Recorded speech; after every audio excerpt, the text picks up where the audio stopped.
اللہ کے رسول صلی اللہ علیہ وسلم نے اس حدیث میں ہم کو یہی سمجھایا ہے کہ بد اخلاقی اتنی زیادہ ہو جائے گی، اور جتنا زیادہ انسان بد اخلاق ہوگا، بے اخلاق ہوگا، اتنا ہی زیادہ لوگوں کے درمیان اچھا نظر آئے گا، اسے لوگ پسند کرنے لگیں گے۔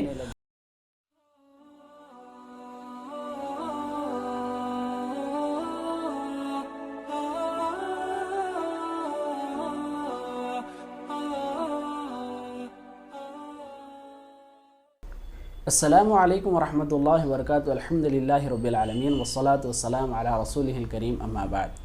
فاعوذ باللہ من الشیطان الرجیم، بسم اللہ الرحمن الرحیم، ان الساعة لآتیۃ لا ریب فیہا ولکن اکثر الناس لا یؤمنون۔ محترم سامعین اکرام، علامات قیامت اللہ کے رسول صلی اللہ علیہ وسلم نے کئی بیان کیے ہیں، اس میں سے ایک 12ویں علامت یہ ہے کہ اللہ کے رسول صلی اللہ علیہ وسلم نے کہا کہ قیامت کے سامنے دنیا کی حالت ایسی ہوگی کہ ہر لوگ بد اخلاق ہو جائیں گے، جو بھی اچھے اخلاق ہیں اس کی پامالی ہوگی،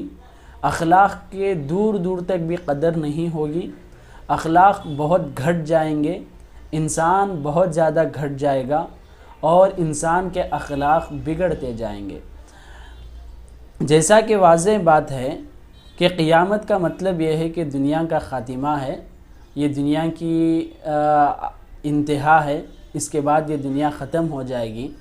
تو جب دنیا ختم ہو جائے گی تو اس میں بگاڑ آنا ضروری ہے۔ کسی بھی چیز کو آپ مثال کے طور پر اٹھا لیں، چاہے وہ گھر ہو، چاہے وہ سواری ہو، چاہے وہ خود انسان ہو، یا انسان کے استعمال کی ہر طرح کی چیز، جب اسے نیا خریدا جاتا ہے تو بہت اچھی ہوتی ہے، اس کے اندر بہت اچھے صفات ہوتے ہیں۔ جیسا جیسا اس کا وقت ہوتا ہے تو باقاعدہ اس کے اندر بگاڑ پیدا ہوتا ہے، اس کے بعد وہ چیز ختم ہی ہو جاتی ہے۔ انسان کی بھی اور دنیا کی بھی یہی حالت ہے کہ جیسا جیسا انسان کی عمر گھٹتی جائے یا تو وہ سنورتا جاتا ہے یا تو وہ بگڑتا جاتا ہے۔ قیامت کے سامنے صرف بگڑیں گے، بد اخلاقی عام ہو جائے گی، اخلاق کی پامالی ہوگی۔ جیسا کہ ہمارے سامنے حدیث ہے، حذیفہ رضی اللہ عنہ بیان کرتے ہیں، حدیث ترمذی میں موجود ہے، اللہ کے رسول صلی اللہ علیہ وسلم نے کہا کہ لا تقوم الساعة حتى يكون اسعد الناس بالدنيا لکع بن لکع، کہ قیامت کے سامنے قیامت اس وقت تک قائم نہیں ہوگی جب تک کہ لکع بن لکع اس دنیا کا بہت ہی بہترین انسان سمجھا جائے گا۔ تو علماء اکرام بیان کرتے ہیں کہ اس سے مراد احمق اور ناہنجار اور بد اخلاق انسان ہے۔ تو اللہ کے رسول صلی اللہ علیہ وسلم نے اس حدیث میں ہم کو یہی سمجھایا ہے کہ بد اخلاقی اتنی زیادہ ہو جائے گی، اور جتنا زیادہ انسان بد اخلاق ہوگا، بے اخلاق ہوگا، اتنا ہی زیادہ لوگوں کے درمیان اچھا نظر آئے گا، اسے لوگ پسند کرنے لگیں گے، لوگوں کے درمیان وہ باسعادت انسان سمجھا جائے گا، اسے عہدہ دیا جائے گا، اور انسان اس طرح کے لوگ کو پسند کرنے لگیں گے۔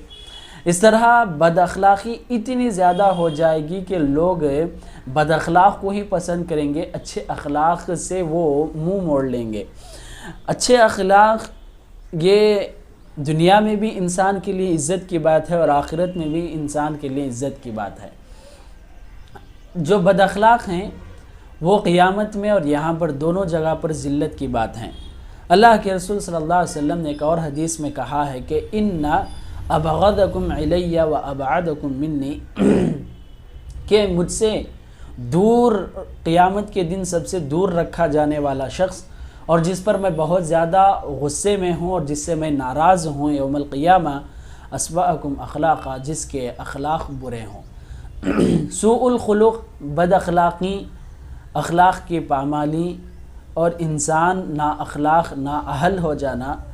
یہ قیامت کی ایک بہت بڑی نشانی ہے اور انسان کو سعادت سے دور کر دیتی ہے، اللہ تبارک و تعالیٰ کی رضامندی سے دور کر دیتی ہے۔ بد اخلاقی انسان کو دنیا میں بھی خراب کر دیتی ہے اور آخرت میں بھی اس کا انجام خراب کر دیتی ہے۔ جیسا کہ بد اخلاقی اگر ہمارے اندر آ جائے تو دنیا میں ہماری عزت گھٹ جاتی ہے اور لوگ دوسروں کی بھی عزت نہیں کرتے، دوسروں کی عزت سے بھی کھلواڑ کرنے لگتے ہیں۔ اگر ہمارے اندر بد اخلاقی آ جائے تو ہمارے نہ ہی رشتہ داریاں باقی رہتے ہیں، تعلقات باقی رہتی ہے، اور نہ ہی ہماری دوستی باقی رہتی ہے۔ اگر ہمارے اندر بد اخلاقی آ جائے تو انسان دوسروں پر ظلم کرنے لگتا ہے، خود انسان اپنے آپ پر بھی ظلم کرے گا کہ قیامت کی تیاری نہیں کرے گا، آخرت کی تیاری نہیں کرے گا، اور دوسروں پر بھی ظلم کرے گا اور ان کا حق چھینے گا۔ جب ہمارے اندر بد اخلاقی آ جاتی ہے تو ہمارے درمیان انصاف ختم ہو جاتا ہے، کوئی کسی کا لحاظ نہیں رکھتا، کوئی کسی کے بارے میں نہیں لڑتا، کوئی کسی کا ساتھ نہیں دیتا۔ جب ہمارے اندر بد اخلاقی آ جاتی ہے تو ہمارے درمیان محبت کا نام دور دور تک بھی نظر نہیں آتا، صرف نفرتیں، اختلافات، دشمنیاں ہی عام ہوتی جاتی ہیں۔ اس وجہ سے بد اخلاقی بہت بری بات ہے۔ علامہ ابن القیم رحمہ اللہ بیان کرتے ہیں کہ ارکان سوء الخلق کے جو بد اخلاقی ہیں اس کے چار ارکان ہیں، چار بنیادی ارکان ہیں، چار بنیادیں ہیں جو بد اخلاقی کو انسان کے اندر پیدا کرتی ہیں۔ الجہل والظلم والشہوۃ والغضب، کہ سب سے پہلی چیز جہالت ہے، انسان کا لا علم ہونا اور جاہل ہونا، کہ علم حاصل نہ کرنا، چاہے وہ کسی بھی طرح کا علم حاصل نہ کرنے کی وجہ سے اس کے اندر بد اخلاقی آتی ہے۔ اس وجہ سے پڑھے لکھے لوگ اور ان پڑھوں میں باقاعدہ فرق نظر آتا ہے۔ دوسری چیز ظلم ہے کہ جب انسان دوسروں کے بارے میں دوسروں کا حق چھیننے لگے اور اپنا فائدے کا لحاظ رکھنے لگے تو اس وقت باقاعدہ ہماری بد اخلاقی اور ہمارے اندر جو بیکار کے اخلاق ہیں یہ آ جائیں گے۔ ایک تیسری چیز الشہوہ ہے، جب انسان اپنے خواہشات کی پیروی کرنے لگا، جو کچھ بھی اس کے اندر خواہش ہو، جو کچھ وہ چاہتا ہے اسے پوری کرنے لگے تو یہ بد اخلاقی زیادہ ہوگی، جیسا کہ شہوت انسان کے لیے بہت بڑا شیطان ہے، جو شیطان سے زیادہ اسے وسوسہ ڈالتا ہے۔ ایک آخری چیز ہے الغضب، ہے کہ انسان کا غصہ انسان کے اندر بد اخلاقی پیدا کرتا ہے۔ اس وجہ سے اللہ کے رسول صلی اللہ علیہ وسلم نے لا تغضب کہہ کر کے ہم کو غصے سے بچنے کی نصیحت کی ہے۔ اگر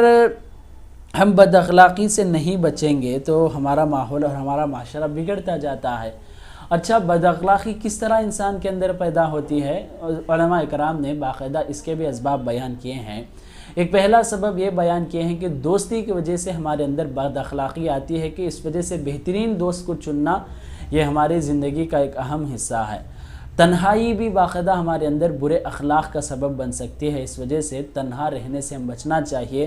ہاں، تنہائی وہ جو اللہ تبارک و تعالیٰ کے ساتھ گزاریں، یہ تنہائی سب سے بہترین تنہائی ہے،